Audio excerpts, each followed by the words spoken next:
is the afternoon shift, and it's Monday, November 24th. I'm Adam-llorens. I'm Max Fuller, a.k.a. Emmanuel Macron. Yes, oui. Oui. The president of Francais. Si, parlez-vous. Ah, okay. So I see you're near Je native m'appelle speaker. Adam-llorens. Fluent. Ah. Comment vous appelez-vous? Look at that. No need to, don't, you don't have to change the language settings out here. We're just flexing a little bit to start the show. A.k.a.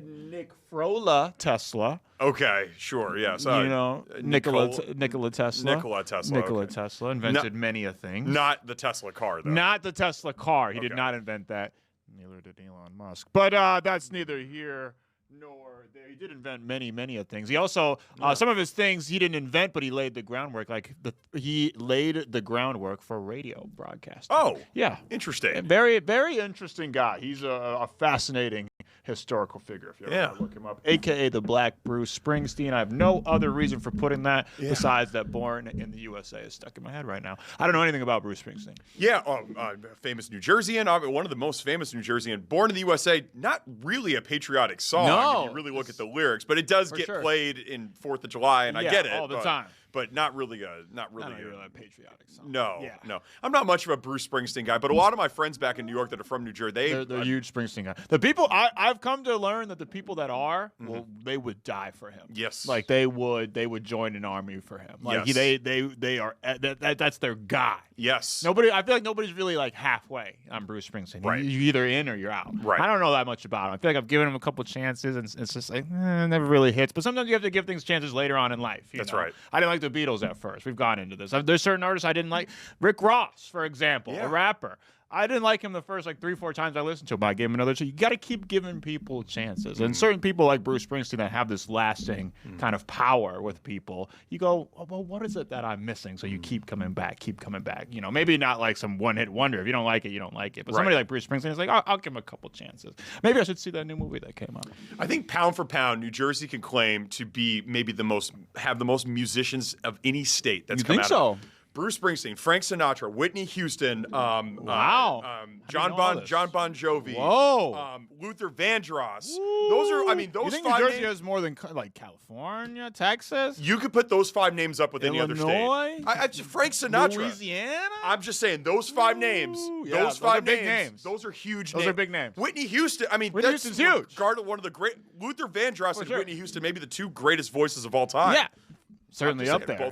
Both born in New Jersey. So, how do you know all this? It's just some knowledge that I have. So, listen, Minnesota could claim Prince and Bob Dylan. Those big are names. Those are huge big hitters. Names. I don't know where it goes after that. Lizzo, not really from Minnesota. But kind of. Born in Detroit, I think. What about Soul Asylum? What about Semi-Sonic? Yeah, what about Babes in Toyland? Brother Ali? What about Judy Garland? That kind of counts. Somewhere over the rainbow. Yeah, how about our friends that were in studio a couple weeks ago? Yes, we are. Yes, we are. Yes, we are. They're going to be up there in that Legends conversation. Very well if could they keep going at the trajectory that they're going. Very well could be. For sure. I'm interested. Maybe we should do a segment about this sometime. This is best state. Best state. I'll take New Jersey over any other state. Grace, what do you think? I think it's got to be. Yeah. Sorry, we were just in camera shots, but what's the conversation? No. What state holds the best musicians of any state? You got to be born in the state. We're not talking about born in the state. I think, the first one that comes to mind is New York, because I think Alicia Keys, there's just some really phenomenal singers. But yeah, I was listening. You said there are good ones out of Minnesota and New Jersey, but I don't know. I honestly don't know people's place of origin quite as well as you do, Adam. Paul and I were just saying, how does he know all this stuff? Where? I was wondering that same thing. It's really interesting. But he's a well-cultured man. New Jersey number. Hey, I'm not. This is a list that I did not compile. It is on complex.com. I'm not. You can't make this up. Yeah. New Jersey, number 11 on the list. No. Number 10.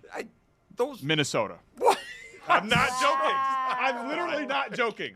Come on. I'm not joking. Right. Come on. Jimmy Jam and Terry Lewis. People forget about them. Did we forget about? How about Old Blue Eyes? How about Frank Sinatra? What about Husker Du? Husker Du? Husker Du. I mean, you don't know about that Husker Du. Luther Vandross.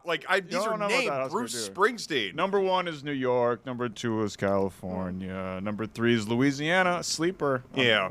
What about Michigan?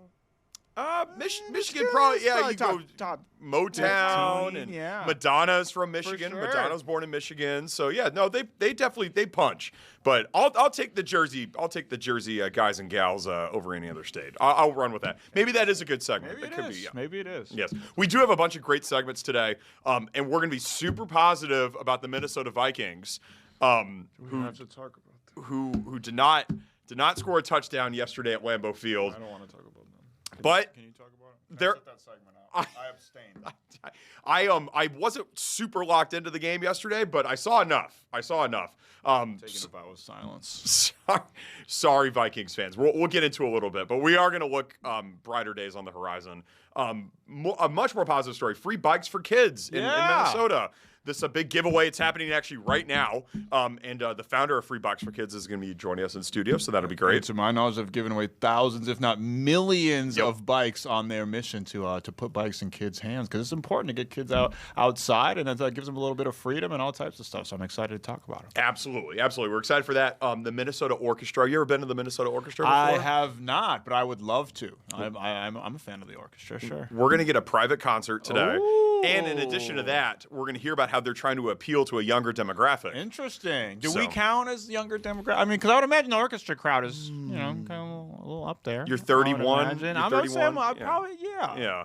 I think so. Part of the younger demographic. I think under 40. I think under 40 counts. Under 40. Yeah. I think so. Yeah, we'll see. We'll ask Alex that question. That in my notes. Am I a you?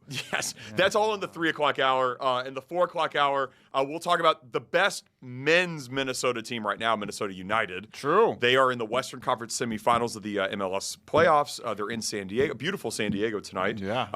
Late kick, but it's going to be a fun match there, and we're going to get Andy Greeter to talk about them. For sure, and I'm sure he'd much rather talk about them than the other team he covers. Yes. The Minnesota Golden Gophers. Yeah, that was their not football team. Not a good day at the friendly confines for the Gophers. Certainly not. No. Certainly not. No. That wasn't great. But what is going to be great are Thanksgiving leftovers. Yeah. Our friend Sheila Mullen will be coming in and talking about that. And we make our own muffuletta sandwiches. Speaking of Louisiana, our own muffuletta sandwiches. I cannot wait for that. Sheila's one of my favorite guests. Not just because she brings food, but because she brings joy. She does bring joy. Just like we try to bring joy here on the afternoon shift. What is a joyous thing is next summer, the city of Minneapolis is already planning out what they're going to dub as the largest Prince sing-along in world history. Oh. Trying to make it a Guinness Book of World Records event. 20,000 people trying to do a Prince sing-along. They're budgeting $150,000 behind this Prince sing-along. They're planning it this far in advance just to make sure that all the Minnesotans sing on beat and on rhythm. Because, us Minnesotans, we're not the most rhythmic people. So we're going to need some time to practice. So that's why we're planning this so far ahead of time. What Prince song do you think they would perform here? I'm not sure. Maybe Let's Go Crazy? Yeah. I don't know. Purple Rain's kind of hard. Purple Rain. That's hard to, for the vocals and whatnot. But maybe Let's Go Crazy. Yeah. I'm not sure what song they're gonna try to perform. But that's an interesting concept. They are looking for a project planner. Oh. So I think that is part of they don't know what song they're going to do. They're looking for someone to plan it. So I don't really know how they're already vying for this because there's no one who's really planning on it. But it looks like, Max, you're going to be competing for the spot? I mean, I think I could plan it pretty well. I think I'd be a pretty good vocal coach. Yeah. Like I got the afro kind of going for me, the vibe that they're looking for. Yeah. So I think I could teach them a little thing or two. I could hit some high notes now. I can hit a falsetto. Okay. You want to hear about? Give the people a preview. Not for free. See, that's why I'm a coach. Okay. I don't coach for free. Sure. You know what I'm saying? Yeah. You can't just go up to Bill Belichick and say, "Call and play for me, yes. coach." I mean, he might right now. He's gonna have nothing but time here soon on his hands, and he's not doing anything besides watching adult cheerleading. Maybe the Gophers should look at Bill Belichick. I love PJ Fleck. I shouldn't be disrespecting PJ like that. I shouldn't be Coach Fleck. Row the boat. row it through Lake Michigan. Wherever it may go. Yes. Because it looks like it's going straight to the bottom of the lake right now. Yes. Speaking of bottom of the lake, what's this slender lady story all about? What's this all about? So there was a really high-profile stabbing a couple years, or more than a couple years ago now. It was 2014. I believe it was in Wisconsin. A young lady stabbed one of her friends in like the woods, as far as I know. I might be butchering the story. She stabbed one of her friends in the woods and whatnot. And she said that Slender Man told her to do it. No. Slender Man. Okay. Are you aware of the phenomenon of Slender Man? No, I'm not. It's one of those things where I don't know. It wasn't always around. It's not one of those things from like way back when. I think it was an internet kind of mythological creature, almost like late 2000s. It's like a story that somebody created. It's a faceless guy that's really tall, really lanky, and gangly. And he's got long fingers, and he just kind of shows up. He wears a suit, and he's got lots of tentacle-like fingers and appendages. Yeah. And he kind of shows up and just like he's very slow moving. He's kind of like a horror movie character. He just kind of shows up and haunts you. And there's nothing really too graphic. I think you just die. I don't think there's anything like specific. Yeah. But like it became a really popular thing, and the internet became a really popular video game that will scare the bejesus out of you. If you ever want to play it, turn the lights off. Oh my God. We're grown men. I was screaming. Yeah. I mean, my friends were screaming, like my friends. Yes. Were terrified. Not me, but my friends, I was comforting them. Yes. And this lady from Wisconsin, she said that Slender Man told her to stab her friend. Obviously, she's kind of been taken into custody after that. I think she was in a mental facility and then got to go to a halfway home. Yeah. And then, just as of yesterday, she cut off her ankle monitor and she's at large. As far as I know, she's still at large. Grace is telling me that they got her. They must have apprehended her. They must have found her. So they tried to give her another chance to lighten up on her a little bit. It doesn't look like she's earned that or deserved that. So the Slender Man stabber back in the headlines. Yeah, they said that she was apprehended in Illinois. So it does look like as of an hour or two ago, she has been. The police have found her. Wow. Look at that. About some 165 miles away from, I believe, where she was. She got pretty far. Slender Man and Slender Lady, it seems like. Very, very strange story. I guess we'll keep you updated if we get any new revelations on that case. I'm sure there's there's a million of these true crime documentaries. This is one of the more like prominent kind of murder cases over the last 10, 11 years or so. It's just because of the kind of odd nature of the girls saying Slender Man told them to do it. They lure in their friend. They were so young when it happened too. So very dark, grim tale, but I'm sure there's lots of details out there for those that want to indulge. Yes. And you've got lots of details about the Vikings from yesterday. Skull. Even the Packers were doing the skull chant. The Packers were doing it. I thought that was. You can't even. You just. All you gotta do is take it. Right. You can't be mad. All you gotta do is just take it. It was actually quite impressive. The crowd got into it. I'm sure they did. The NFL put it on their Instagram account. I'm sure they did. They thought it was funny. I don't know if everybody else at home thought it was funny. Some Vikings talk. We're gonna keep it positive. Coming up next. Don't go anywhere.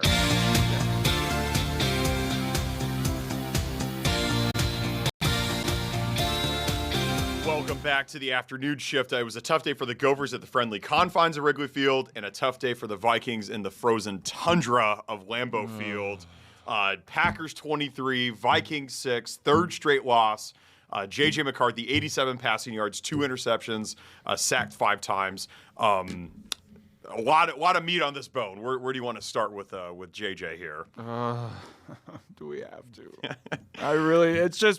It's been a rough time watching JJ, and I'm sure it's even a rougher time to be JJ McCarthy. Like you said, didn't even surpass 100 yards passing yesterday. Another game with multiple turnovers. Another game where the Vikings struggled to score. Not taking advantage of a pretty pedestrian and lackluster game from the Packers offense. The Packers defense is as advertised. Micah Parsons Parsons and those boys are legit, man. That's why they're a Super Bowl contender, because the offense is just ho-hum, especially as of late. But they wasted a pretty good game from the defense and a pedestrian game from the Packers offense, because the Vikings offense just looked, completely inept. I don't think they even I would be surprised if they crossed the 50-yard line after halftime. It's unbelievable. I think they went backward. They ended several drives with no positive yards. They went backwards on several drives. They last about as long as a Vine video, which was 6 seconds out there on the field. I would imagine I think they have the shortest. They have they're dead last in drives that last longer than 10 plays. Ooh. So the Vikings are not driving down the field. If they do score, they're hitting on these kind of big plays, and that's not happening. J.J. McCarthy ranks almost dead last in every conceivable category. There's stats out there that show it's not just that he's middling so far, and this is not conjecture. Yeah. This is statistics. Yeah. So far, he is having one of the worst starts to an NFL career that we've ever seen. Yes. For a guy that has started 6 games, that has thrown as many passes as he has. Again, I talked to you guys about it for 40 minutes this morning when I first got. I don't even think I took my jacket off before I started talking about this stuff this morning. One of the most damning statistics that I've ever seen in any sport ever is that I read yesterday that if J.J. McCarthy would have just spiked the ball, as in throwing the ball straight into the dirt, he would have had a better quarterback rating than he had when he was actually trying to be an NFL professional quarterback. That's one of the most damning stats I've ever seen. Throwing it straight into the dirt, and you would have had a better rating. And it's unbelievable, because J.J. McCarthy, I believe his quarterback rating in the first quarter of these games is something it's in the hundreds. It's upper hundreds. Yeah. After that, it was 40. It was around 40 for the next 3 quarters of the game. He's great. He's like a bad TV news anchor. We've all seen him. They're great when they're on script. Yeah. You tell them to go off script, and it's to the weather. That's what it feels like is happening to J.J. McCarthy right now. He's not processing the game at the speed that he needs to process. He just looks lost out there. There is a competency that is absent from this Vikings offense. Guys like Justin Jefferson are only getting he's got 40-something 3 receptions, 41 yards, 0 receptions for Jordan Addison. Yeah. This is just unacceptable. And JJ had, I'm not even sure how many completions he had yesterday. 12. 12 for 87 yards. It's just unacceptable. And the turnovers, the decision making is not up to par. The mental processing of the game is not up to par. The passing, the accuracy is maybe the most alarming thing. It's what, week 11, week 12 in the NFL, and we're talking about footwork. We're talking about shoulder placement. This ain't a damn Tybo video. This is week 12 of the NFL. This is a team that last year, when they exited the playoffs, I think the common assessment was this team could be a quarterback away. Yeah. If Sam Darnold was playing like Sam Darnold played the regular season, this is a Vikings team that could have went to the Super Bowl. Obviously, ifs, ands, and buts, and whatever. Yeah. But I think a lot of people were thinking this is a team that is a quarterback away from doing something really special. And now, halfway through the season, a little over halfway through the season, we're talking about the draft. We're looking forward to the draft. Yep. Yeah. And you forget the last couple seasons, wow, these seasons, they really go by so fast. It's just, I can't believe it's already January. Yeah. And now it's when is this season going to be over? Because it hasn't even been. It's not like the Vikings are going down guns blazing in these games either. No. And you go, man, JJ didn't get the win, but man, that kid's got something. He's got some gumption. We're not seeing anything. Even the most starry-eyed, optimistic Vikings fans, I don't know what they can take from yesterday's game. Again, the only kind of silver lining is that he's great at the beginning of games. He's great when when he's on the script. The NFL, they always like to have these scripted plays to start the first couple drives. We're going to do this, that, and this, no matter what. And then from there, you kind of, let the defense dictate how you're going to call the game. He's great when he's on the script. He's terrible. Historically bad. And I'm sorry, he seems like a great kid. We've talked about it before. Yeah. He's got all the intangibles. He's got everything. He just doesn't have the tangibles right now. And maybe we all misunderstood him when he said, hey, my alter ego is 9. Maybe he was speaking German. That means no in German. Maybe he was saying no. Yeah. My alter ego is no. as in no touchdowns, because that's what happened yesterday. 87 yards, 2 interceptions, got sacked 5 times. At least several of those were coverage sacks. I mean, again, it's just one of, I think they even said, I didn't have the volume up because I was listening to KFM, Paul Allen and Pete Bursich, but I believe I read somewhere that the broadcasters, I believe it was Greg Olson, one of them said this was one of the worst halves of football I've ever seen in my life. These are guys that have played in the NFL for almost 2 decades, been watching the NFL for their entire life, and they said that was one of the worst halves of football they've ever seen. It wasn't great. But I will say this much. They only trailed 10-6 at halftime. Exactly. It was a tight game. The defense did their job. It was the special teams for like it seems like every week that kind of burned them. Miles Price, he muffed a punt. The Packers scored a touchdown 2 plays later after they forced a Packers punt on the opening drive of the half. Seems like maybe special teams coordinator Matt Daniels could be on the way out. It's just it's not just JJ, but JJ just kind of magnifies everything else. 100%. Yeah. The special teams follies have been on full display over the last couple of weeks. Miles Price is a guy midway, a couple weeks into the season, we're talking about how do we integrate this guy into the offense. He's been great. He's been fantastic. He's been a game changer for the special teams. And then now it seems at least 2, if not 3 weeks in a row, we've had these special teams gaffes that have been super costly in close games. Because you see 6-23 doesn't look all that close, but if you watch that game, that game was in striking distance for pretty much the entirety of those 45 minutes. The Packers kind of pulled away late there, but the Vikings defense, as they have been doing pretty much week in and week out, aside from a couple of blowouts, they've been keeping these teams in check. They've been giving the Vikings offense a chance to take a lead. And everybody knows it's a different game when you take the lead. The other teams got to play different. There's more urgency that leaves more room for, mistakes and turnovers and whatnot. So it's a whole different game if you take the lead. Not necessarily guaranteeing that you're going to win, but this Vikings offense is playing from behind every single week. And, we like to say, hey, let's mix it up a little bit more. Let's see the run game a little bit more. Let's see. Well, they can't. Because they're down by multiple scores almost every single week, a majority of these games, and they can't even stay on the field long enough to give their defense a breather. Like we've all seen the gif on Twitter of Abe Simpson from The Simpsons walking in the bar, putting his hat and coat on the rack, and then immediately grabbing him back and walking out the bar. He just walks in, doop, doop, doop, doop, doop, walks out. Doop, doop, doop, doop. That's kind of the Vikings offense lately. They can't stay on the field. They can't have sustained drives. Even if drives don't end in scores, they can't sustain drives enough to even give their defense that has been playing at a high level a break. And eventually, you got those guys out there all day. These are high-level offensive players. It doesn't matter if you're playing the Carolina Panthers, the New Orleans Saints, against the best team, the 85 Bears. Yeah. If they're out there the entire game, they're going to get tired, and they're eventually going to concede some points. And if you can't score points in return, well, that's how you lose games. Yeah. Newsflash. That's how you lose football games. The defense is keeping them in it. Unfortunately for the Vikings, that defense, it's not getting a lot of turnovers, though. That's the problem. The Vikings are minus 12 in the turnover differential this season. That's second worst in the NFL. They lost the turnover battle 3-0 yesterday. It was 2 picks and then that Miles Price muff punt. So they gotta find ways to get some takeaways as well there. But they're doing their best. The problem is that they're just constantly, like you said, they're constantly on the field. And you got to give them some grace because of that. But I thought they've been playing great so far throughout the season, containing some really high-level, top-notch, high-flying offenses and giving this Vikings offense a chance, and it just can't muster up what they need to score points and to get into the end zone. Will Reichard, he's great. For once, the Vikings, all Vikings fans have been asking for years is, can we just get a reliable kicker? The universe gave us a reliable kicker and took away everything else.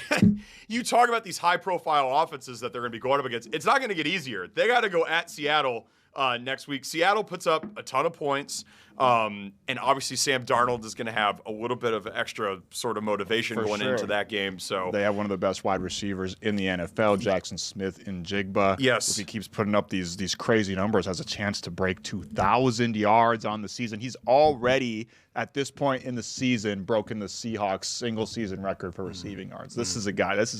He might be the best wide receiver in the league, paired with a top 5 quarterback in the league. With the way this Vikings offense has been looking, it's going to be hard to keep up with the Seattle Seahawks. But someone different might be under center because we kind of That's right. we failed to mention so far that the news broke today that J.J. McCarthy is in concussion protocol. Yep. Reports say that he kind of reported the symptoms on the flight home yesterday, and now he is in concussion protocol. We know the NFL takes that stuff super duper seriously. So one way, it's not the way that a lot of fans would want it. But a lot of fans have been calling for Max Brosmer, former Gophers quarterback Max Brosmer, to get in the game, and we might get our first look at Max Brosmer as a starting quarterback in the NFL this Sunday because if JJ can't, he can't clear that concussion protocol, that's who they got to go with. And it's going to be really interesting, this dynamic now, because if Brosmer goes in there and plays well, and even if they don't beat the Seahawks, but he plays well and they put up some touchdowns, I don't know what you do at home the following week. You're in front of your home fans against the Commanders, which is kind of a nothing game, 2 teams that aren't going to go to the playoffs. Like, I don't know what the right answer there is. That gets very interesting if they don't even have to win the game. Right. Just if they put up some touchdowns, it doesn't turn the ball over. I don't really know what you do. And the bar is about as low as it can possibly be for Max Brosmer to clear. As long as this offense scores like a touchdown, 2 touchdowns, then they're going to be looking a little bit better than they have over the last couple of weeks. So the bar is super low. The chance is there for Max Brosmer. If he's got anything, it's time for him to show it on Sunday at 3 p.m. Yep, and you can watch that game right here on Fox 9. We're super pumped to have the coverage of that game on Sunday. The following week, the Vikings are back home against Washington, and then at Dallas on Sunday Night Football the week after that. The Cowboys just overcame a 21-point deficit to the Super Bowl champs yesterday. Take that, Leon. Leon Purvis, if you're watching. That's not going to be an easy game for the Vikings either. So certainly not. And the Cowboys playing for their playoff lives as well at this point. Obviously, it seems a little improbable. It's a long shot for them as well right now, too, but they have something to play for. Had they lost yesterday, we're kind of thinking that maybe this is a game that could get flexed. I believe it's the night game 2 weeks from now, but it doesn't look like it now because they got something to play for after making that crazy comeback last night. Yes. So it's a little weird in Viking land for sure right now. It is not very fun in the world, the Vikings realm right now. And listen, we've had some not fun times, but it's been a while since we've been like straight up miserable, and it just has been hard to watch this football team so far, especially because they have a lot of talented players on both sides of the ball. They have a lot of talented players, and they had really high expectations,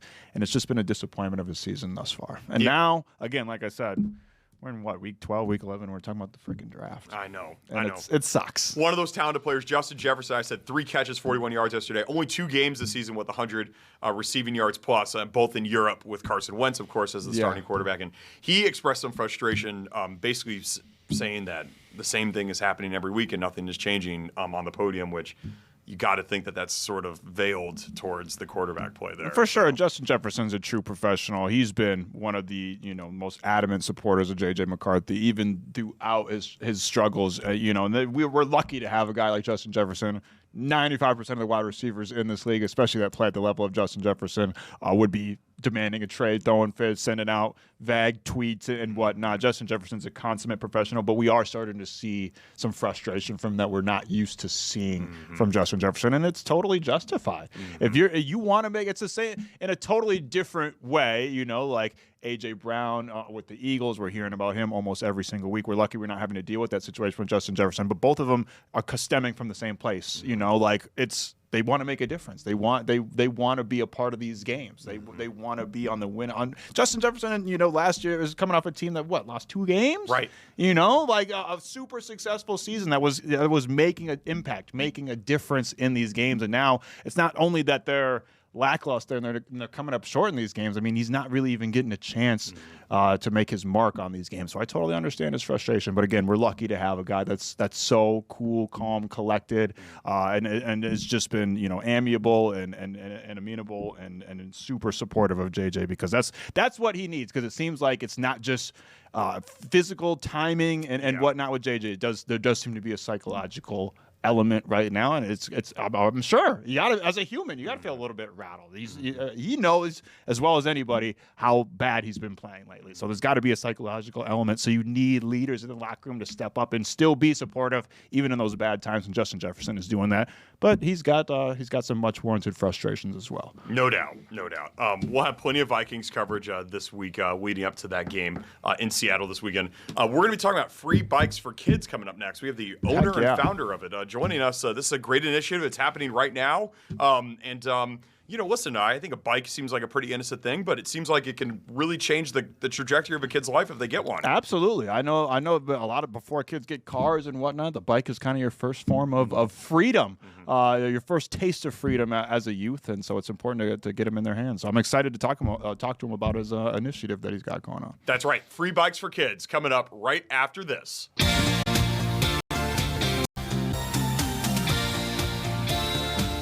Welcome back to the afternoon shift. Max, we were talking about famous artists and songs earlier. I like the song Bicycle by Queen. It is a great song.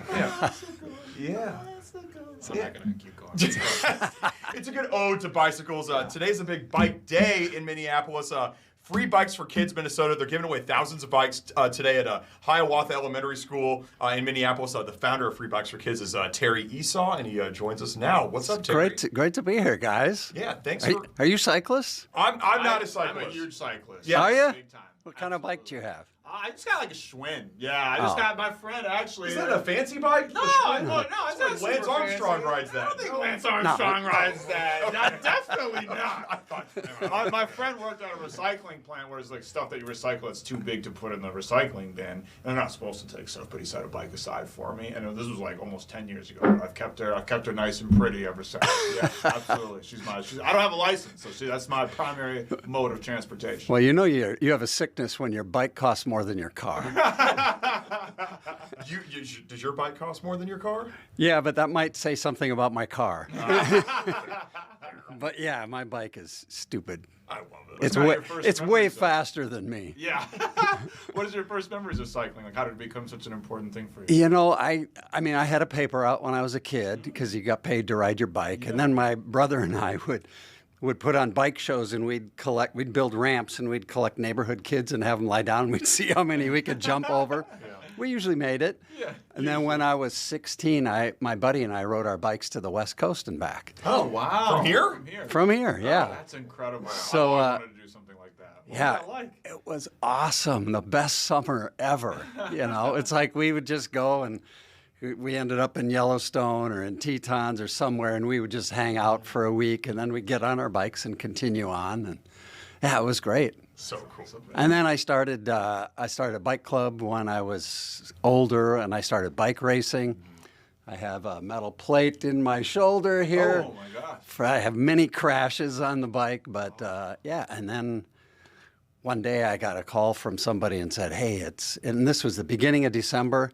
It's like, Christmas is coming. There's this family in our neighborhood, can't afford to buy a present for their kid.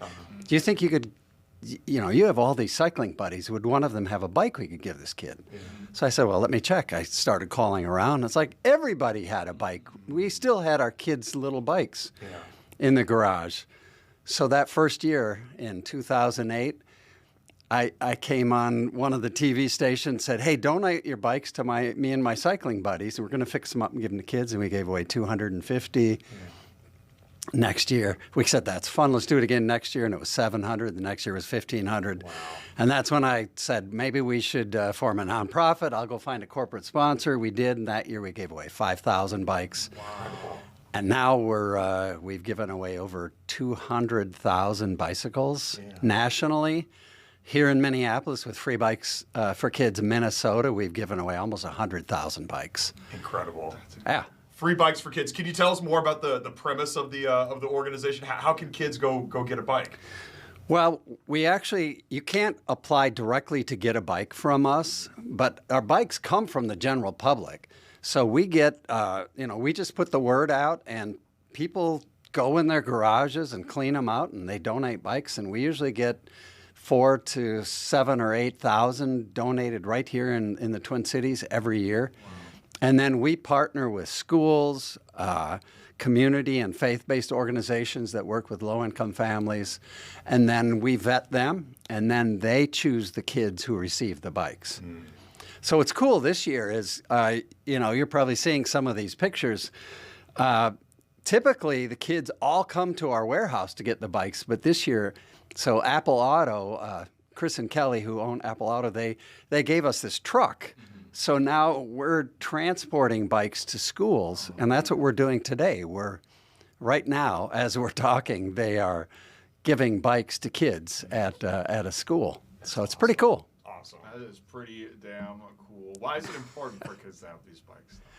Well, I mean, okay, I'm old, so when I grew up, there were no cell phones, there were no smartphones. Right. We got on our bikes and we went outside and we were gone for the day. And now it's like so many kids, they're on screens. And it's like, with mental health epidemic and all that kind of stuff, it's like we got to get kids out where they can touch grass, and actually get out there in nature. And it's like, I call my bike my carbon fiber therapist, because it's like I get on my bike and I'm 100 yards into a ride and I'm like 5 years old again. And it's like, it's freedom, it's exploration. I mean, these kids, when we give them a bike, it's quite often it's their first bike. So it's their first ticket to go explore the world and go on their own. And it's their first big thing they've owned. It's like, it's adventure. I mean, do you guys remember your first bike? Yeah, I do. I sure do. Yeah, and learning how to ride the bike and falling down and getting up and all of that. I was like way older than the other kids. It was like third grade. Oh, yeah. I was a slow learner. Yeah, for sure. But I remember that feeling, that exhilarating feeling. It's funny that you say that, because I describe it that way too. When riding my bike now, it's like I feel like a little kid again. You go down a hill and it gives you that adrenaline, and you feel like a little kid again. Yeah. I mean, what was your first bike? Do you remember it? I don't remember what kind. I remember it was gold. It had this kind of Velcro. Did you have a banana seat, or were you? Yeah. It was kind of like the banana seat. It had this gold wrapping. It was a little too. I was a tall youth, so it was a little too short for me. But I still remember. Obviously, I got a ton of usage out of it. And we used to put we'd put cards in the spokes. Something. Or the course caps you did. On the with a clothespin. Yeah. Or the tire valve. We called them chromies, is what they were called. And we would put little special ones. Well, to be honest, sometimes we would steal them from local cars, and we'd put them on ours. I remember one time. Statute of limitations is up. Super fancy car. Should have been in my neighborhood anyways. It had diamonds on it. Oh man, I took those so quick and put them on my bike, and everybody was jealous. The whole neighborhood was jealous. I had to take them off my bike at night because I was afraid someone was going to steal them from you. Yeah. That's awesome. Yeah. Do you remember your first bike? I'm trying to think. I mean, I have memories of my parents kind of pushing me and helping me with the training wheels, and then obviously getting the training wheels off eventually. And it does, like you said, it brings you back to childhood, and it is a kid's first ticket to freedom. I'm curious, have you heard any success stories from free bikes for kids that you'd be willing to share? Tons of them. There was a kid right here in Minneapolis who his mom reached out to us, and he was doing this Boy Scout thing, or it might have been Cub Scouts, and they were going to do a bike adventure thing, a 20-mile bike ride to this place and camp out. And she said, my kid doesn't have a bike. And I go, well, we can solve that. So gave him a bike. She called us back. She goes, they did the thing. They camped out overnight, and then everybody started loading their bikes into the bus to come back. And this kid that we gave a bike to, he went to his leader, and he goes, why are we taking the bus back? Can we ride back? So he rode back with his scout leader, because it was this was so new to him. It was just, it was an adventure. Yeah, that's awesome. Yeah, and it's tons of kids are getting their first bike. And we think, free bikes for kids, we go, every kid should have a bike.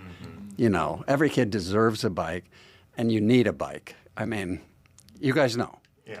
No doubt. 100%. Now, say there's someone out there that's watching that has okay, I have a bike, but maybe it has a flat tire, or maybe I only have parts of a bike, or maybe it's not in the best condition. Can they still donate? Yeah, we ask for gently used bikes, and that's a very broad term because we get some really bad bikes. But, the bikes that are really rusted or whatever, we recycle. You would not believe the metal and rubber recycling that we've done. So we've kept, just the bikes that we're repairing and giving to a kid, those are staying out of landfills. But even the bikes that we can't fix that have, too much garbage on them, that still gets recycled. So we're keeping stuff out of landfills, and it's making a big difference, I think. Are these all types of bikes that you take? All types. Yeah, so adult-sized bikes, too. Sure, yeah. Because, we're giving bikes up to 18 years old. I mean, we've even given bikes to homeless people. We've given bikes to veterans who are, and we've given bikes to like halfway houses where people have, they've lost their license because of alcohol or something like that, and they can't drive, so they get a bike, so now they can get to work. But mostly we're giving, kids their first bike, and it's like, see the goofy grins on their faces. The kids have huge smiles, and a lot of times the parents have tears because it's like they were going, I wasn't able to give my kid a Christmas present or whatever. But yeah, so free bikes for kids in Minnesota. It only costs us about $30 to put a kid on a bike. Wow. That's like what, 4 or 5 Starbucks coffees. Yeah, right. So it's like all of you out there listening, $30, man. Donate to Free Bikes for Kids Minnesota, fb4kmn.org. $30 puts a kid on a bike, and it puts a smile on their face. That's awesome. It's a beautiful thing. What makes Minnesota a good place for bikers? Because it consistently ranks in the upper echelon of bike states. We're in the top 3 every year, and it's because we have great trail systems. It's weird because, the climate is not exactly... Right. Yeah. You guys going in January? You can get on your bike in January? No tires, baby. That's crazy. With studs. Wait, for real? Tires. Like, for real? Yeah. The big old fat tires. Yeah. The wind is going to get your face, no? It hurts, but you bundle up, dog. You put a little There's no bad weather, just bad gear. That's what they say. Exactly. But it is, I have to say, now that I'm older, I don't love, like, I have about a 30 or 25 degree cutoff. If it's below that or like into the teens, it's like I go, I'm not riding today. I put my bike on a trainer and I'll ride inside. Yeah. It's really powerful stuff that you're doing at Free Bikes for Kids, and hopefully people out there can donate, whether it's money or their bike themselves or whatnot. That it's a really great cause, and you're helping people all here in the Twin Cities. Yeah, and we're hoping our goal. As the national guy, I was like, my goal is to give away 1 million bikes in my lifetime. And right now we're trying to get 100 cities with our programs going in it. We're at about 15 or 20 cities now. But if we can get 100 cities, I think we're gonna be able to give away 1 million bikes. I have to live for a little longer yet. But. Well, you're living a life well worth it right now, and helping people all across Minnesota and beyond. It seems like all around the nation. All around the nation. Yes. Yeah, I mean we've given bikes away in various countries around the world. Wow. Probably about 17 different countries now. We've given bikes away, but our focus is here. We want to try to help kids here who don't have what they need to go out and. I mean, a bike. We need this for the health of our kids because there's a lot of obesity and there's a lot of diabetes going on in kids now. Proactive. Put a kid on a bike, makes them healthy. Yeah. What's that website one more time, Terry? fb4kmn.org. So FB, free bikes, the number 4K, kids, mn.org. I love it. $30. Do it. Everybody, right now. Do it. Terry Esau, the founder of Free Bikes for Kids. Terry, thanks so much. We appreciate it. This is awesome, guys. Thank you. Thank you. We are going to be talking to somebody from the Minnesota Orchestra coming up next, Max. And I'm going to play my Afro pick. Okay. I got you on to play some sweet symphony music. See if you get that. There's a little preview right there. You hear that? You hear that? Hey, what about his bassoon that he's bringing in? Is that going to correlate? It's a duet. It's a duet. Perfect. We've worked out a bit. Perfect. Alex from the Minnesota Orchestra talking about appealing to a younger generation coming up next. Welcome back here to the afternoon shift. Max, we have the Minnesota Orchestra in the house. One of the most prominent musicians in the land of 10,000 Lakes here. Hell yeah, and he came fully strapped, armed, and prepared, ready to go with the bassoon. Yes, his name is Alex Legaris. He is the director of the Franconia Sculpture Park in Schaefer, Minnesota, and we thank you for joining the afternoon shift. Thank you. Thank you for letting me share my love for classical music and all things happening in Minnesota. Absolutely. Like I said out there, you just came came in here with so much aura, dog. The bassoon, I mean, the sweatshirt with the colors. It's a bit. Are you a bassoonist? What do you call someone that plays a bassoon? A bassooner? Well, usually you call them pretty weird. Yeah, a bassoonist. And this is a special kind of bassoon. It's called a contrabassoon. Okay. So this thing is more than 15 feet long from the tip to the end of the bell. Yeah. And usually you're playing in the back of the orchestra low notes that no one can hear, but you can feel in your heart. Yeah, I like that. Yeah. For some reason, that calls to me. I love it. You're calling out to a younger demographic for the Minnesota Orchestra. Well, when did you all discover that there was kind of a gap in that young people really do like listening to classical music? Yeah, well, it's still music, and music has been a part of humanity for as long as there's been humanity, right? And so when I was growing up in this community, learning how to play these instruments from my heroes in the Minnesota Orchestra, I thought, well, who's going to be like me, and who's going to be filling these halls, And then as a graduate research student, I got to see, what has the past been like? The average audience of a classical concert was 30 up until the 1950s. And if you look even here at Northrop's records from the 1950s with the Minnesota Orchestra, they say, gosh, when we exclude the students, the average age is 29. What could we do to get older people to come? So, I mean, it's amazing how these things change every generation. But I think one thing that's so important is that the generations maintain that love and figure out how to pass down the love for these art forms that have been around so much longer than any one of us. Yeah. Well, how do you engage young people? Because obviously they listen to a totally different kind of music than classical music. So how do you engage young people in this kind of music? Well, I like to say start them young. Yeah. I myself took piano lessons from my grandmother, who, but music was always in our house. So start with something familiar, right? But then as looking at it professionally, gosh, millennials, we really like to grab onto details, right? Yeah. Things that you can make sense of. So in classical music, there's so much going on, but if you don't know what the challenge is, it's kind of hard to understand, why should I be interested for 45 minutes? Yeah. But if you know, those horn players are on the edge of a cliff, and that reed on that oboe is about to crack for them, suddenly things get very stressful, and you can. It's almost like watching a sports game. Live action, something's happening all the time, and what I love about what the Minnesota Orchestra is doing is that they're deciphering what's happening for the audience, and they're using social media as the tool to do so. You can't stop a concert and say, "Oh, did you just hear that?" Yeah. But you can put a mic on someone during a rehearsal, or you can take them backstage and say, "Oh, what was that?" Or "Why is this, such a challenge or so fun for you right now?" Yeah. Something for me that was cool to see. About a month and a half ago, they put out a post about making bassoon reeds, and I brought a couple here with me. But they are these, these tiny pieces of bamboo cane. Yeah. And when I was in the Army, they ordered us. Everyone had to practice 2 hours a day, but I was ordered to make reeds for 2 hours a day because they're so important to the instrument.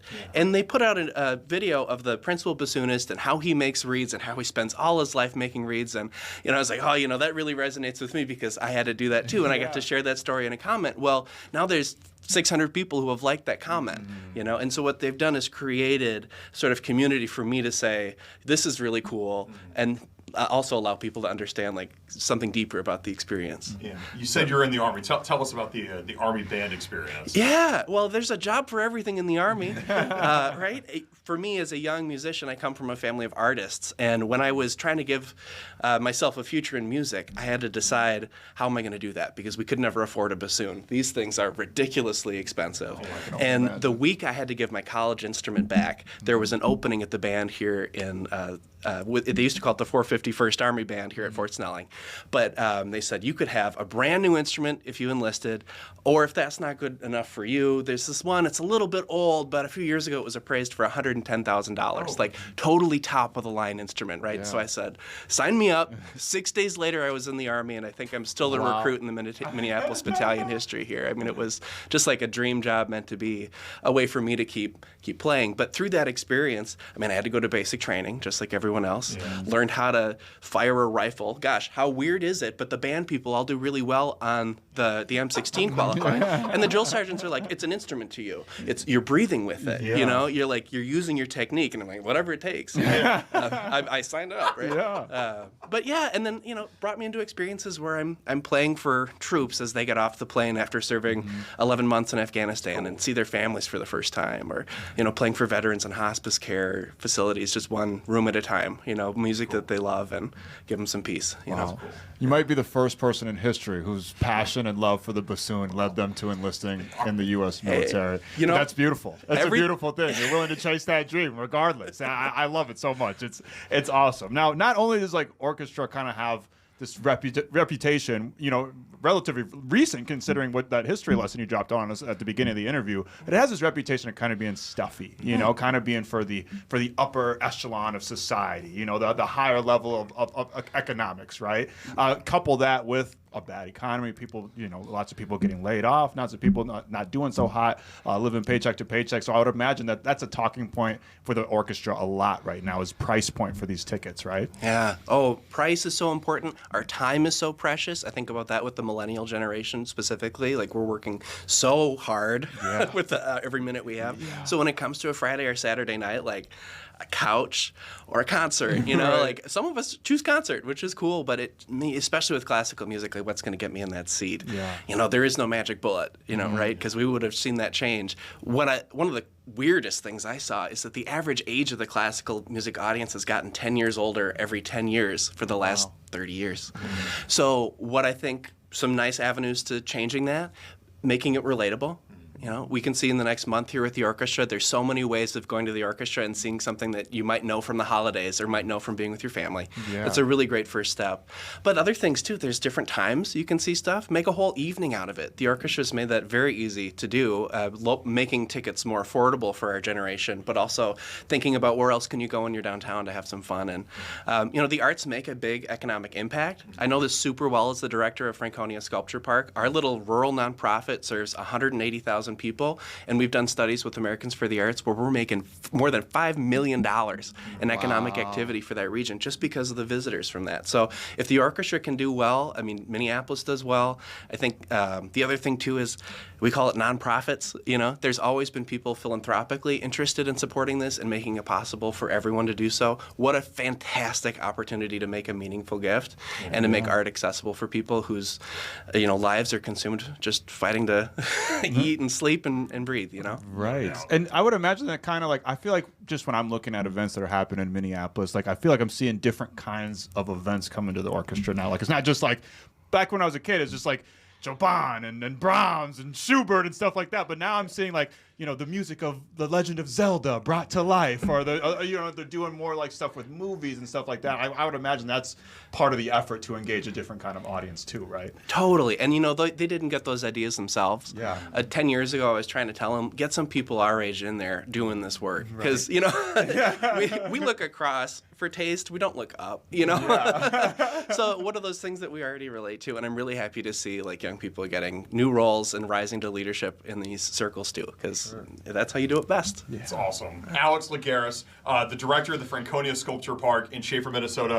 You can go get tickets for the Minnesota Orchestra. It's right there on the bottom of your screen, or it's coming right there. MinnesotaOrchestra.org. And Alex, you've promised us a bassoon performance, yeah? That's right. That's right. Yeah. I can't wait. You're I've heard rumors. You're like the Jimi Hendrix of bassoon. It's you're gonna just break it and light it on fire right after too. There's an official Army report that says this guy's the Jimi Hendrix of bassoon. So I hope to live up to that. Yeah.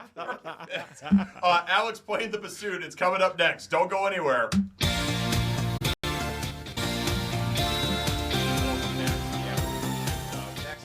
About leftovers for Thanksgiving? I'm a big leftovers guy. Yeah. I don't know what the expiration date is for leftovers, but I'll eat them for a week afterwards. You're probably not supposed to do that, but I will. Hey, listen, there's no rules when it comes to Thanksgiving. Right. We have an expert on all things Thanksgiving leftovers, the owner of She Cooks Designs, Sheila Mullen. Thank you, Sheila. Thanks, you guys. Thanks so much for having me. Gobble, gobble. What is the limit for leftovers? Probably 3 or 4 days, okay. But certain things, like a chutney or if it's well salted or a lot of sugar, you can go longer. It depends. Okay, it depends. Yeah, I was a joke. Yeah, but throw it in the freezer. Throw it in the freezer. Freezer will keep it for a couple extra weeks. So. I get the vibe that you almost like your Thanksgiving leftovers more than the actual Thanksgiving dinner, yeah? Kinda. Yeah. I like to think any leftovers I love leftovers of any meal. Yeah. I love to open the fridge and just figure out something to make with, whatever I made the night before or whatever I've got in the fridge. I just love to do that, though. So this was fun. A little project for me to come up with this, what we're going to make today. Amazing. Why don't you tell us more about the spread that we've got here? Well, so we've had our Thanksgiving. You got all this turkey left over, maybe a delicious cranberry chutney. So we're going to make a muffuletta. So a muffuletta is, it's a... Sounds like a cartoon character. Right. Yeah. It's a New Orleans-style sandwich, and you get a big loaf of bread. Usually it's a round loaf, and they have a special loaf that has sesame seeds on it, but this is, Minnesota. And then what I did is I hollowed out the bread, and then I toasted it. And this stuff is a little black garlic salt so I oiled it and then toasted it after I hollowed it out, and then you can save the hollowed out bread for stuffing or breadcrumbs or whatever you have. And so then you have this nice and toasted, so it's nice and crispy and delicious. And then, so most muffulettas have a olive tapenade, which is just kind of chunked up olives and vegetables and stuff. But we've got this leftover cranberry sauce or chutney or whatever, and this has a little bit of curry in it and some shallots, and so it's got a little savory sweet. So you're going to layer some of that on the bottom. And then you're going to layer it up with your turkey. And, if you have a charcuterie board with leftovers, like cold cuts or salamis and cheeses, use that. Cut up some nice red onion really thin, or use some pickled red onion or something. Use a couple cheeses. This is provolone, little lettuce on top. And you want to be sure to kind of put a little bit of dressing on the lettuce too. You want to season everything as you go. Yeah. So put a little turkey on, put a little salt and pepper on it. Then layer and layer all the deliciousness. And then typically what you would do is kind of flatten it down, wrap it in foil and flatten it down, or you can put it in the oven to heat up. Or since I already toasted this, it's kind of good just like that. And then you slice up big pieces and share it. We're talking about it. I think we should. I'm going to let you guys make the muffuletta, and I will guide you along the way, okay? Yeah. So perfect. Yeah, maybe scoot this over here, yeah? So we got the chutney, and you're going to need we're improvising with a fork. Yep. Perfect. And we're going to start with a little chutney. This is the bottom, so, you can really layer this up. This is a big loaf of bread, so if you... let's chut it up here, What is chutney? I've heard that term before, but what exactly is it? I'm going to be real. I've never heard You never heard it before, okay. I've never heard the term so chutney before. I was just playing it off like I knew. You guys seemed like you knew what it was, so I was just like, yeah, chutney. I thought that was like someone's nickname or something. I didn't know. I don't know what my old pal, yeah. My boy Chutney. Yeah, what is Chutney? It's kind of cute. It's typically a little bit of fruit. In this case, it's a little apple is in here too, cranberry, but it has a savory note to it. So there's usually some really well sautéed onions, a little garlic. I think that in this chutney there's a little ginger, and then and some vinegar and a little lemon zest, and then it just stays in the fridge for a long time. I mean, and it's a great thing at Thanksgiving. Kind of cuts through all the rich food, because it just has that tanginess to it. So we don't want to put too much on, but we're good. That's good. That's okay. Okay. No worries. All good. So grab some turkey and put in a bit of turkey. We'll do that on one side because we want to be able to. But this is good. You think hands are okay here right there? Yeah, you got a little, right, I mean, it's your sandwich, so. Yeah, it's we're assuming you've got some nice, well-washed hands, but you're going to be good. It'll be good. Perfect. So you can kind of do a couple layers, so that might be good, and then put some cheese. Oh, here we go. Okay. Cheese it up. There's a little provolone, but you use whatever you've got. Yep. Okay. So maybe I'll put 2 slices there. Maybe 3. Maybe 3. All right. And then there's a little salami that I just kind of cut thin so that you get a little... Smart. I don't want to waste them. You're right. No waste. We don't waste anything. Just like a thing of salami here now? Yeah. Okay, perfect. Layer it up. Yeah. Let's do it. And it's, if you go to the store, you can put some ham in here, whatever leftover stuff you have. Should I use all the salami, you think? It's up to you. Again, it's your sandwich. Meat lovers, yeah. Why not? Perfect. Okay. Okay. And then, turkey too. yeah, try a little juicy. turkey. It's good, isn't it? Very good. Yeah. Very good. What is the art of like a good turkey?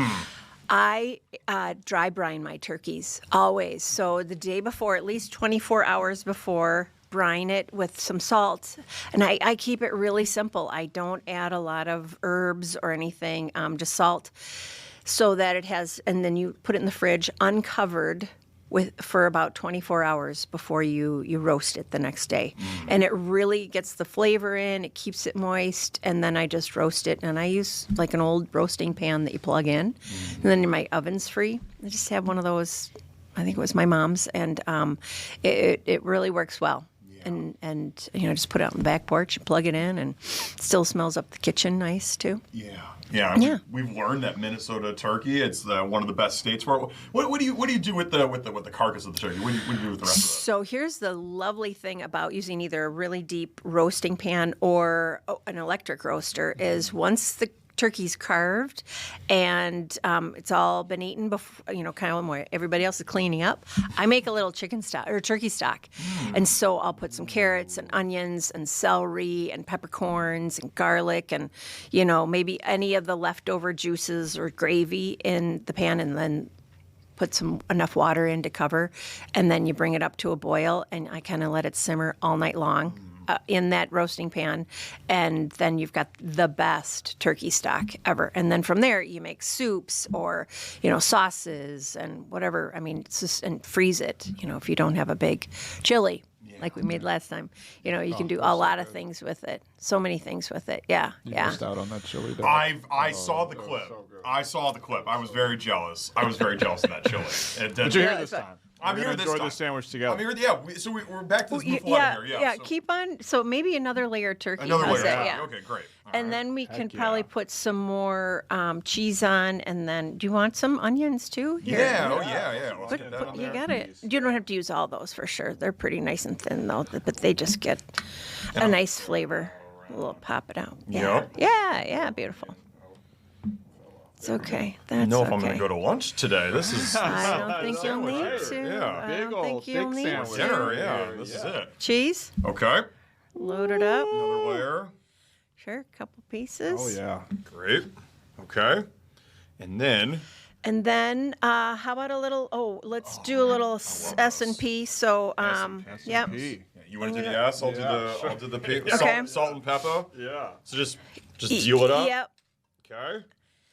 And you I could love even the pepper. season a little bit of the salad there too, Max, if you want. Okay, Cool. Yeah, up high and really sprinkle it. What's the art of Well, you know why? Because yeah. That's the problem. That's okay. It's not That's going to be the best bite. up high and just give it a good. Sure. There you go. That's how you do Can you it. go? Like, is it like showing off? You do it like way up here. It's off camera right now. It's not Give it a little. on camera. Give it a little wrist action. Yeah, like you're shooting a three. Yes. Yeah, this is an art form. Oh, this is good. Maybe I should cook more often. Yeah. Look at that. That's beautiful. Yeah. Look at that arch. Look at the flick. Very beautiful It's arch. amazing. Yes. Thank you. Okay, I learned so from the best. I literally did. we have a little salad girl dressing. Yeah, So it's a apple maple, which is really nice with this kind of fallish. Minnesota company. Salad girl. Yeah. Pam Powell.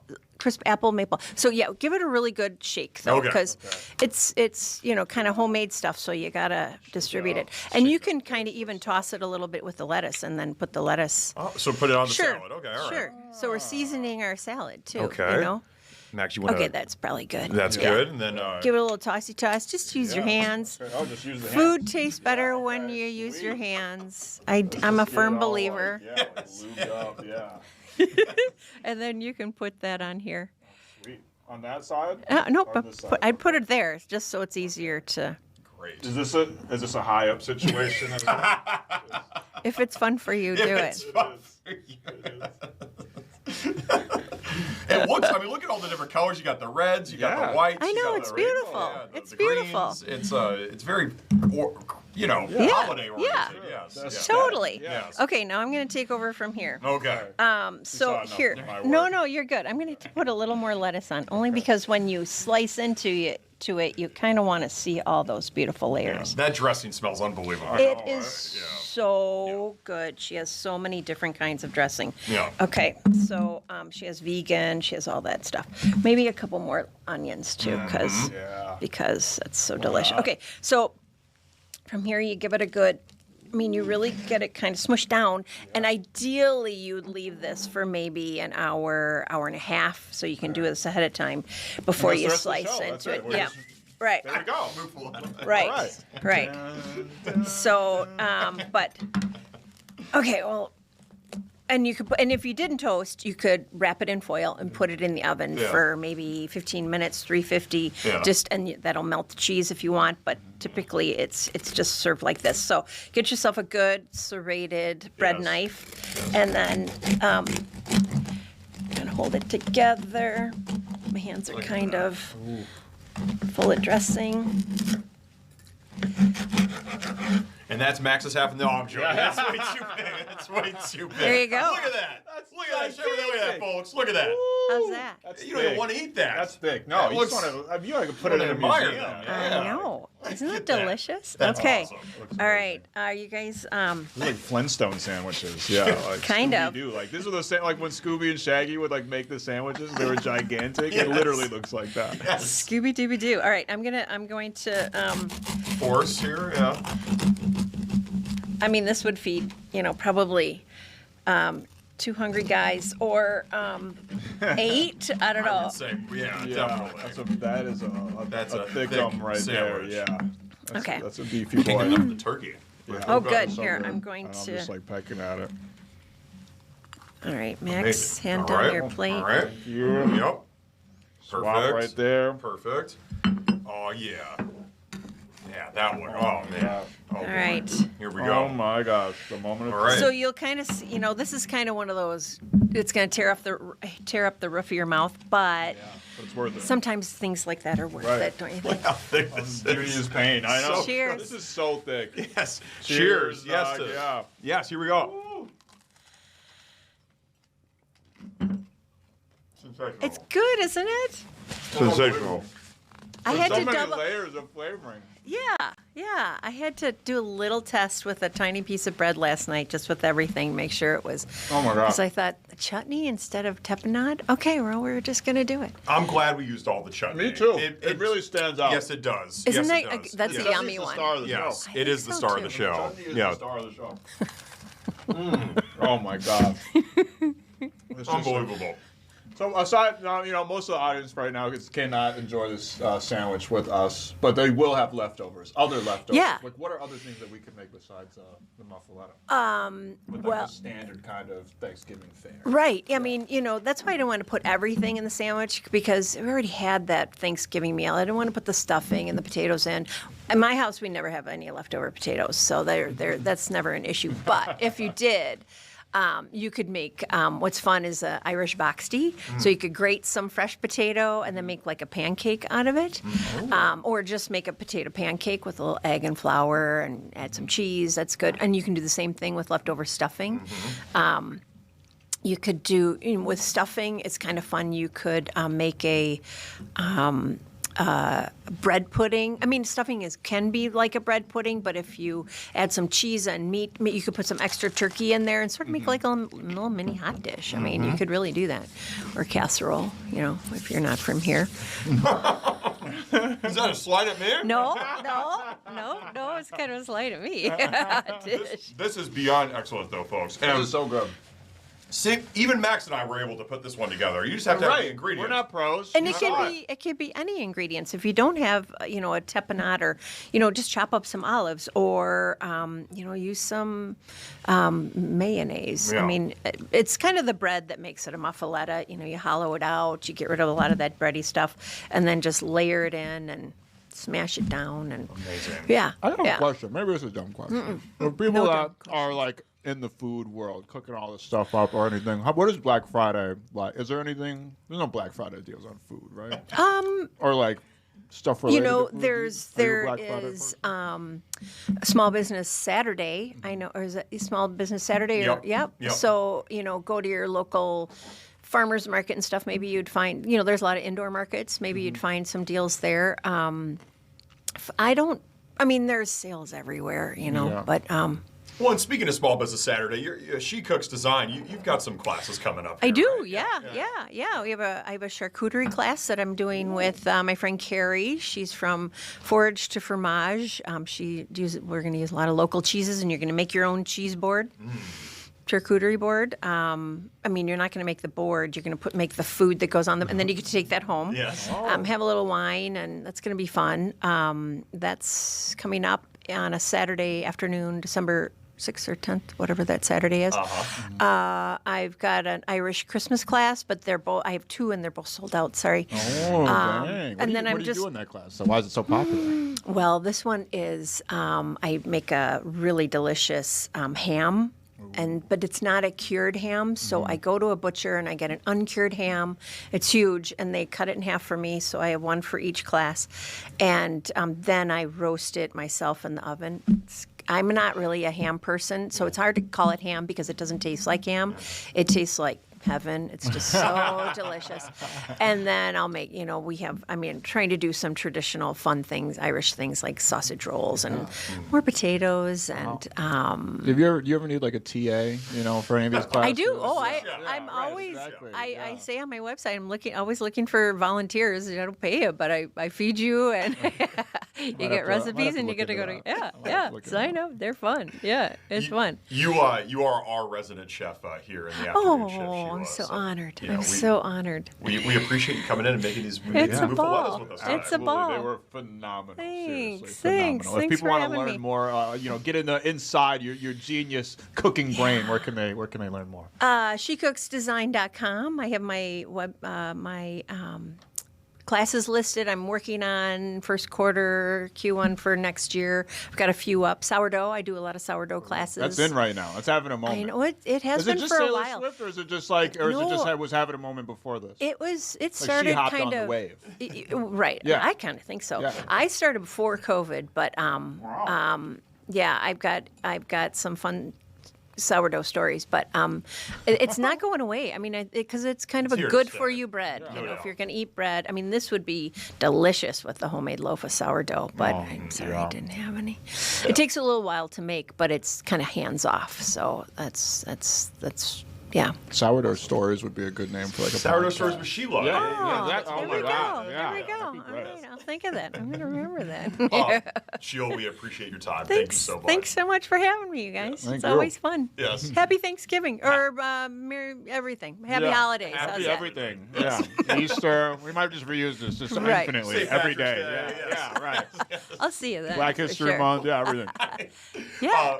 We got more to come from the afternoon shift right after this.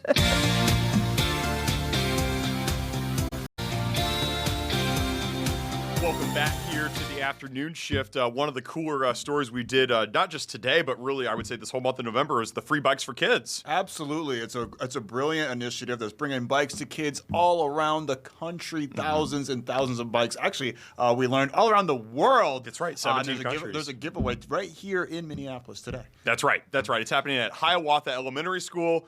Max and I, we had the chance to talk to Free Bikes for Kids' founder, Mr. Terry Esau. Let's roll that clip back. It's a big bike day in Minneapolis.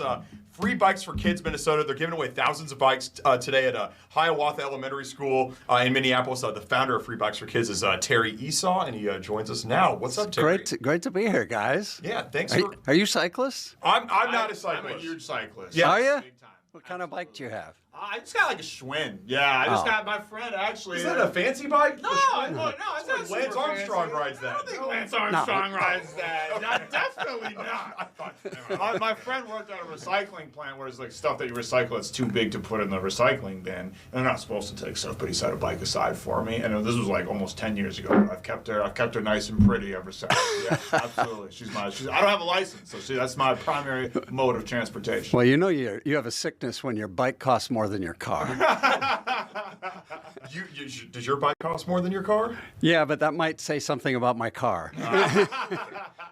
But yeah, my bike is stupid. I love it. It's way faster than me. Yeah. What is your first memories of cycling? Like, how did it become such an important thing for you? You know, I mean, I had a paper out when I was a kid because you got paid to ride your bike, and then my brother and I would put on bike shows, and we'd build ramps, and we'd collect neighborhood kids and have them lie down, and we'd see how many we could jump over. We usually made it. Yeah. And then when I was 16, my buddy and I rode our bikes to the West Coast and back. Oh, wow. From here? From here, yeah. Oh, that's incredible. So, I wanted to do something like that. What was that like? It was awesome. The best summer ever. You know, it's like we would just go and we ended up in Yellowstone or in Tetons or somewhere, and we would just hang out for a week, and then we'd get on our bikes and continue on. And yeah, it was great. So cool. And then I started a bike club when I was older, and I started bike racing. I have a metal plate in my shoulder here. Oh, my gosh. I have many crashes on the bike, but yeah. And then one day I got a call from somebody and said, hey, and this was the beginning of December. It's like Christmas is coming. There's this family in our neighborhood, can't afford to buy a present for their kid. Do you think you could, you know, you have all these cycling buddies. Would one of them have a bike we could give this kid? So I said, well, let me check. I started calling around. It's like everybody had a bike. We still had our kids' little bikes in the garage. So that first year in 2008, I came on one of the TV stations, said, hey, donate your bikes to me and my cycling buddies. We're going to fix them up and give them to kids. And we gave away 250. Next year, we said, that's fun. Let's do it again next year. And it was 700. The next year was 1,500. Wow. And that's when I said, maybe we should form a nonprofit. I'll go find a corporate sponsor. We did. And that year we gave away 5,000 bikes. Wow. And now we've given away over 200,000 bicycles nationally. Here in Minneapolis, with free bikes for kids in Minnesota, we've given away almost 100,000 bikes. Incredible. Yeah. Free bikes for kids. Can you tell us more about the premise of the organization? How can kids go get a bike? Well, you can't apply directly to get a bike from us, but our bikes come from the general public. So we get, we just put the word out, and people go in their garages and clean them out, and they donate bikes, and we usually get 4,000 to 7,000 or 8,000 donated right here in the Twin Cities every year. Wow. And then we partner with schools, community and faith-based organizations that work with low-income families, and then we vet them, and then they choose the kids who receive the bikes. So what's cool this year is, you're probably seeing some of these pictures. Typically, the kids all come to our warehouse to get the bikes, but this year, so Apple Auto, Chris and Kelly, who own Apple Auto, they gave us this truck. So now we're transporting bikes to schools, and that's what we're doing today.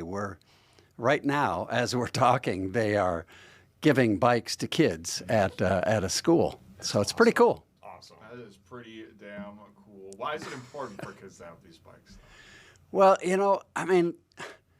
okay, I'm old, so when I grew up, there were no cell phones, there were no smartphones. Right. We got on our bikes and we went outside and we were gone for the day. And now it's like so many kids, they're on screens.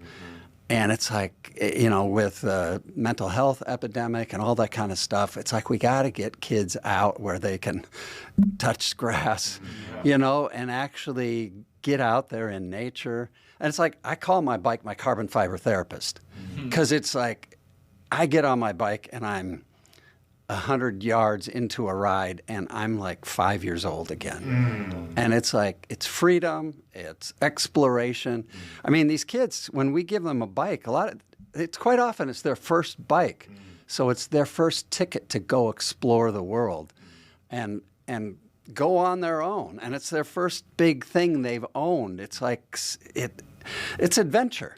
I mean, do you guys remember your first bike? Yeah, I do. I sure do. Yeah, and learning how to ride the bike and falling down and getting up and all of that. I was like way older than the other kids. It was like third grade. Oh, yeah. I was a slow learner. Yeah, for sure. But I remember that feeling, that exhilarating feeling. And it's funny that you say that, because I describe it that way too. When riding my bike now, it's like I feel like a little kid again. You go down a hill and it gives you that adrenaline, and you feel like a little kid again.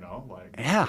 I mean, what was your first bike? Do you remember it? I don't remember like what kind. I remember it was gold. It had like this like kind of like Velcro. Did you have a banana wrapping. seat, or were you? Yeah. It was kind of like the banana seat. It had this gold wrapping. It was a little too. I was a tall youth, so it was a little too short for me. But I still remember. Obviously, I got a ton of usage out of it.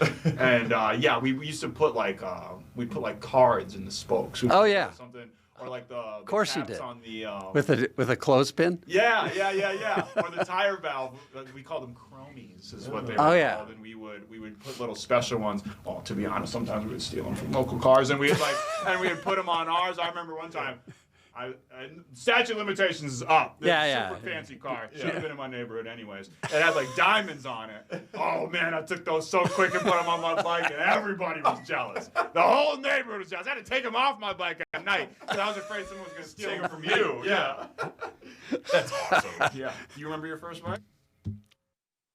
For kids, a really great initiative that's got its roots right here in the Twin Cities. Absolutely. They're giving away bikes all over Minnesota, all over the 48 states, all over the 50 states, all over the world. Terry said his goal is to give away 1 million bikes by the time it's all said and done. We didn't even get to talk to Terry. He used to be called the Minnesota Jingle King. Oh. He had a whole different life making jingles for different businesses, commercials, and whatnot. A super successful super successful life, being the Jingle King of Minnesota, and then transitioned, benevolently, I should say, into giving away bikes to kids. Yeah, the name Free Bikes for Kids reminded me of the great jingle that we all know. You know, I don't want to give them publicity here. Yeah, I know exactly which one. I'm talking about. I know exactly which one you're talking about. I've heard that about. song 500,000 times in my lifetime. But hey, maybe Terry was behind that. Maybe he was. It is super catchy.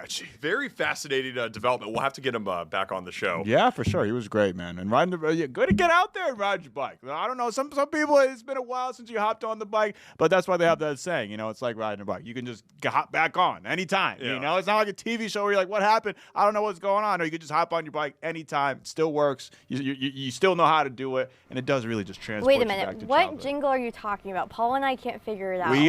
We'll tell you off there.